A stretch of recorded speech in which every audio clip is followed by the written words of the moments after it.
He once owed nearly $600,000. His relatives avoided him, his wife almost left, and at one point he stood at the edge of a rooftop, wondering if life was even worth it. Everyone thought he was done for. But 1 year later, he wasn't just debt-free, he had built his first savings and a brand new life. His name is Tom, not a trust fund kid, not a lottery winner, just an ordinary man who clawed his way back from financial hell. And the secrets of how he did it are written in his book, Debt Comeback. Most books talk about how to get rich. This one talks about how to stop bleeding. It's a survival manual for anyone buried in debt, crushed by failure, and desperate to breathe again. Let's break down the 3 brutal but effective principles that helped him turn everything around. 1. Stop pretending you're rich. Learn to be honest about being broke. The first rule of getting out of debt sounds harsh. Stop faking success. Start being brutally honest about where you stand. In many cultures, including ours, we're taught to save face, to hide our struggles, to never admit weakness. But the author argues this mindset is exactly what traps people in debt. Most people don't go bankrupt overnight. They get dragged down slowly by pride, the need to look successful, even when they're falling apart. When you're in debt, you fear judgment. You fear people knowing you failed. So you keep buying, keep entertaining, keep pretending. You drive a car you can't afford. You treat friends to dinners you shouldn't pay for. You spend money not to solve your problems but to hide them. That's financial suicide. The author shares how, at his lowest point, he had barely enough for gas but still drove to fancy restaurants just to keep up appearances. Eventually, he decided to do something radical. He told the truth. He called friends one by one and said, "I'm in serious debt, hundreds of thousands. I can't help anyone right now.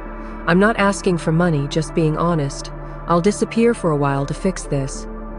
Most drifted away. But a few his real friends stepped up. One introduced a lawyer, another a business contact.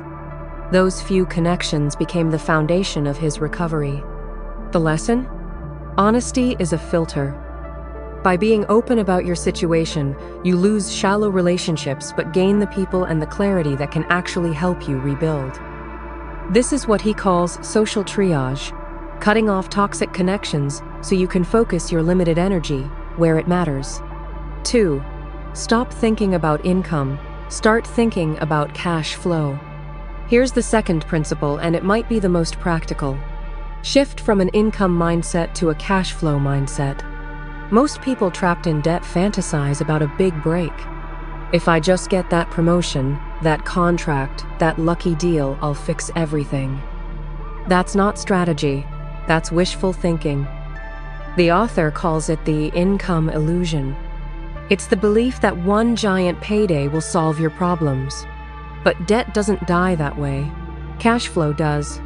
When you're drowning, you don't wait for a rescue ship, you grab anything that floats. That's what cash flow thinking is. Small, steady, immediate inflows that keep you alive. Why does this matter? 1. It rebuilds your sense of control. When you earn even $50 a day, you go from despair to momentum. Survival gives you psychological safety. 2. It opens hidden opportunities. By hustling for small wins, you meet new people and see new doors.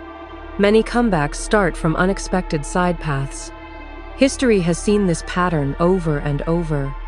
That's the power of momentum. If you're in debt right now, stop waiting for miracles. List every resource you have, skills, time, connections, stuff, and turn them into motion. Your first goal isn't wealth, it's survival. Once you're breathing again, you can plan your comeback. 3. Turn your lowest point into your strategic advantage. This last rule might shock you. Your debt crisis might be the best opportunity you'll ever have. That's right. According to the author, your debt period can be a strategic window, a rare moment when pressure, freedom, and clarity align. Here's why. 1. Maximum energy. When you've hit rock bottom, you're not lazy anymore. You're disparate, focused, unstoppable. That kind of energy, raw, survival-level energy, is something most comfortable people never access. Instead of letting it crush you, harness it. 2. Minimum opportunity cost. When you've lost everything, you've got nothing left to lose. That means total freedom to experiment. You can try ideas, side hustles, small businesses because failure no longer costs you status or pride. The comfortable can't risk that. You can. 3. Clarity about people. Debt shows you who's real, who checks in, who disappears, who quietly roots for your failure. This isn't just emotional, it's data. It's your new network map. When you rebuild, you'll know exactly who belongs in your corner. Think of Charles Wilson, the man who rebuilt his life after prison by starting a citrus farm at 74, turning humiliation into legacy. Crisis can become the best MBA you'll ever earn if you treat it like one. So the real question isn't, why me? It's, how do I use this? When you start seeing crisis as strategy, you stop being a victim and become a strategist. And that's the moment your comeback begins. Let's recap the 3 comeback principles from Debt Comeback. 1. Stop pretending you're rich. Learn to be honest about being broke. Admit your situation. Cut the lies. Filter real allies from false ones. 2. Switch from income thinking to cash flow thinking. Focus on small, immediate inflows. Build momentum before scale. 3. Turn your debt period into a strategic opportunity. Pressure becomes fuel. Freedom from expectations becomes your playground.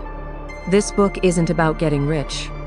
It's about rebuilding from zero with honesty, grit, and strategy. Because debt isn't just a money problem, it's a mindset problem. And once you fix that, every dollar you earn afterward becomes a tool for freedom, not a chain of fear. If you're in a dark place right now, remember this. You don't need to be fearless. You just need to stop pretending, start moving, and use every scar as a map. That's how comebacks are built.